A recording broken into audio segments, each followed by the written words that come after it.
আসসালামু আলাইকুম প্রিয় শিক্ষার্থী, আশা করি অনেক ভালো আছো।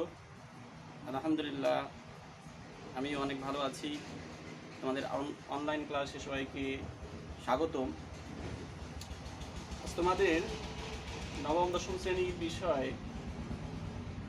বিজ্ঞান, মানবিক শাখার বিজ্ঞান আর বিজ্ঞান শাখার জন্য জীববিজ্ঞান, মানবিক শাখার তৃতীয় অধ্যায় আর বিজ্ঞান শাখার ষষ্ঠ অধ্যায়ের একটি গুরুত্বপূর্ণ বিষয় নিয়ে তোমাদের সামনে উপস্থিত হয়েছি। আজ তোমাদের যে গুরুত্বপূর্ণ টপিকস নিয়ে আলোচনা করব সেটি হচ্ছে রক্ত সঞ্চালন। মানুষের দেহে কিভাবে রক্ত প্রবাহিত হয় সেটা নিয়ে আমি আলোচনা করব। তো রক্ত সঞ্চালন প্রক্রিয়ার কয়েকটি পদ্ধতি রয়েছে। তার মধ্যে হৃৎপিণ্ড, ধমনী, শিরা, কৈশিক জালিকা, অতঃপর কি কোষস্থ, টিস্যু থেকে কোষ। তো এটা বলার আগেই তোমাদের ধমনী সম্পর্কে কিছু বলতে চাই। ধমনী কাকে বলা হয়? ধমনীটা হচ্ছে যে রক্তনালীর মাধ্যমে অক্সিজেন সমৃদ্ধ রক্ত হৃৎপিণ্ড থেকে দেহের বিভিন্ন অংশে পরিবাহিত হয়। ধমনী এর 3টা স্তর রয়েছে। এর গহ্বরটা শিরার তুলনায় কম হবে।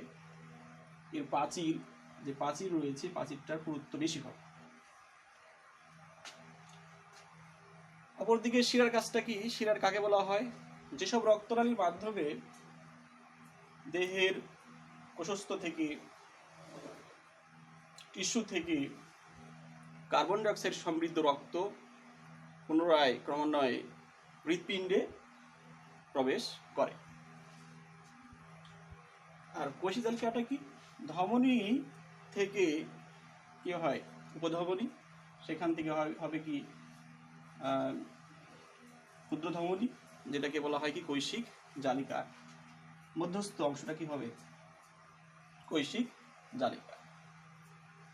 অর্থাৎ ধমনী আর শিরার মধ্যস্থ কি থাকবে? কৈশিক জালিকা থাকবে। তো দেখতে পাচ্ছ যে চিত্রে কি আছে? হৃৎপিণ্ডের লম্বচ্ছেদ। এই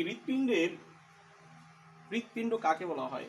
দেখতে কেমন ধরনের তোমরা অনেকেই জানো, তবে একটু বলি। হৃৎপিণ্ড হচ্ছে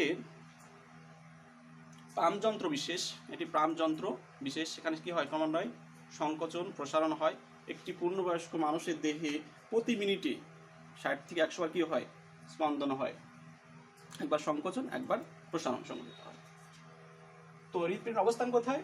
এটি ফুসফুস, মানুষের যে দুটি ফুসফুস রয়েছে, এই ফুসফুসের মধ্যস্থলে, ফুসফুস দুটির মধ্যস্থলে মানুষের বাম দিকে এটি বেশি দেখা যায়। তো এই হৃৎপিণ্ডের 4টি প্রকোষ্ঠ রয়েছে। কয়টি প্রকোষ্ঠ? 4টি প্রকোষ্ঠ। অলিন্দ, নিলয়, এই পাশে অলিন্দ, নিলয়। তুমি যদি এভাবে দাঁড়াও, যদি বোর্ডে দাঁড়াও, তোমার ডানটা কি হবে? এই চিত্রে হৃৎপিণ্ডের বাম হবে। তোমার ডানটা কি হবে? বাম হবে। এই পাশের বামটা হবে কি? ডান হবে। সেই অনুযায়ী এই অলিন্দ আমি এখানে ডট চিহ্ন দ্বারা প্রকাশ করেছি। এই প্রকোষ্ঠ যেহেতু আমার ডান দিকে, এই চিত্রের বাম হবে, বাম অলিন্দ। আর আমি টান দ্বারা প্রকাশ করেছি নিলয়, এটা বাম নিলয়। অপরদিকে এই পাশে কি হবে? ডান নিলয়, ডট ডট চিহ্ন দ্বারা ডান অলিন্দ। এটা একটা প্রকোষ্ঠ রয়েছে। প্রকোষ্ঠ বলতে সেখানে কি কিছু ফাঁকা জায়গা রয়েছে, একটু ঘরের মতো জায়গা রয়েছে। যেমনটি ঘরে দরজা রয়েছে, একটি ঘরে প্রবেশ করার জন্য দরজা লাগে, ঠিক তেমনি এখানে কপাটিকা রয়েছে। অলিন্দ থেকে নিলয় আসার কপাটিকা রয়েছে। আবার এই নিলয় থেকে মহাধমনীতে যাওয়ার জন্য কপাটিকা রয়েছে, রাস্তা রয়েছে। তো কিভাবে রক্ত প্রবাহিত হয় এ সম্পর্কে তোমাদের এখন আমি ধারণা দিতে চাই। মানুষের যখন ফুসফুসের মাধ্যমে অক্সিজেন গ্রহণ করে, একটু পরে কি কার্বন ডাইঅক্সাইড ত্যাগ করে, এটা কিন্তু কন্টিনিউয়াস। চলতেছেই। তো যখন মানুষের দেহের সর্বনিম্ন স্তর পা বলা যায়, পা থেকে ক্রমান্বয়ে কি আসে, কার্বন ডাইঅক্সাইড গ্যাস চলে আসবে। কার্বন ডাইঅক্সাইড গ্যাস সমৃদ্ধ রক্ত যখন হৃৎপিণ্ডের নিম্ন মহাশিরাতে প্রবেশ করে, তখন কি হয়, ফুসফুসের সাথে হৃৎপিণ্ডের একটা সংযোগ স্তর রয়েছে, সেটা হচ্ছে পালমোনারি শিরা।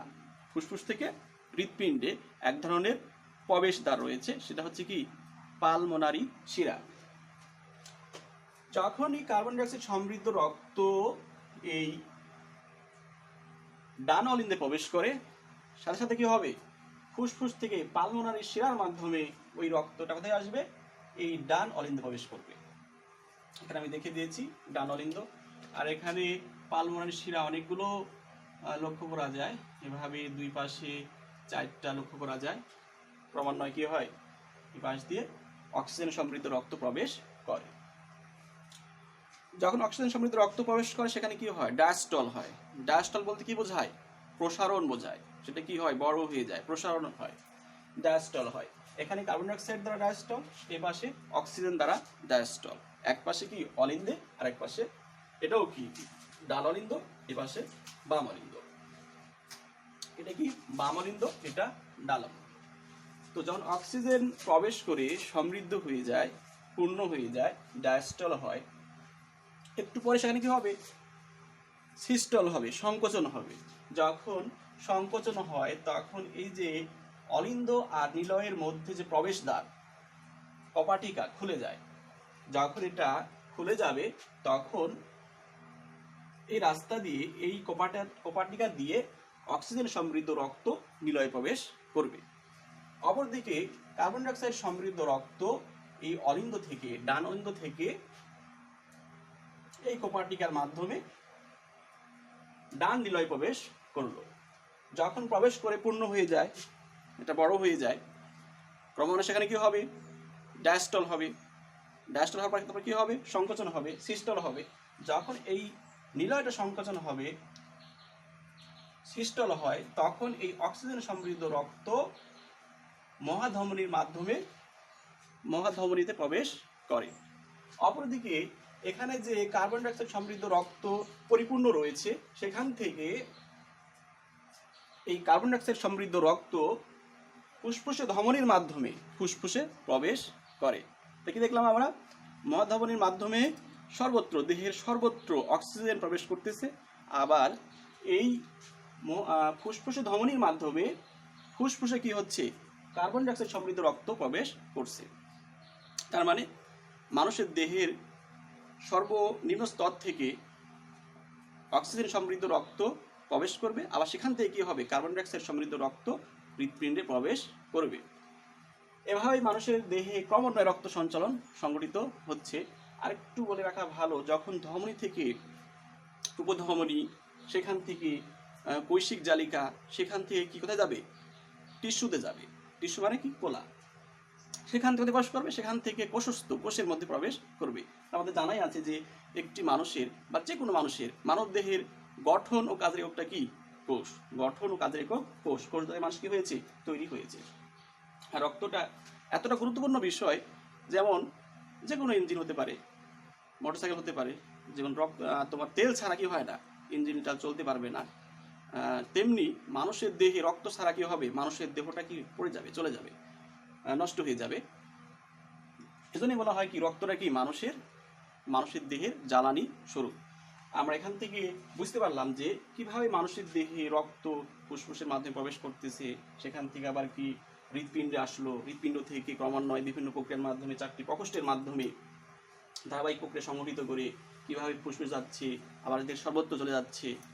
এটা অনেকের কাছে একটা গুরুত্বপূর্ণ বিষয়, যদিও তারা বুঝতে পারে না, বই পড়ে অনেক সময় বোঝা যায় না। তোমরা যদি ভিডিওটা বারবার দেখো, অবশ্যই এই গুরুত্বপূর্ণ বিষয়টা তোমাদের কাছে সহজ লাগবে। আমি আজকে তোমাদের এই সংক্ষিপ্ত ভিডিও দিয়েই এই গুরুত্বপূর্ণ বিষয়টা বোঝাতে চেয়েছি। তোমাদের আশা করি তোমরা বুঝতে পারবে। আজ এ পর্যন্তই। সবাইকে ধন্যবাদ, সবার সুস্বাস্থ্য কামনা করে আজ এ পর্যন্তই বিদায়। আল্লাহ হাফেজ। আসসালামু আলাইকুম রহমতুল্লাহ।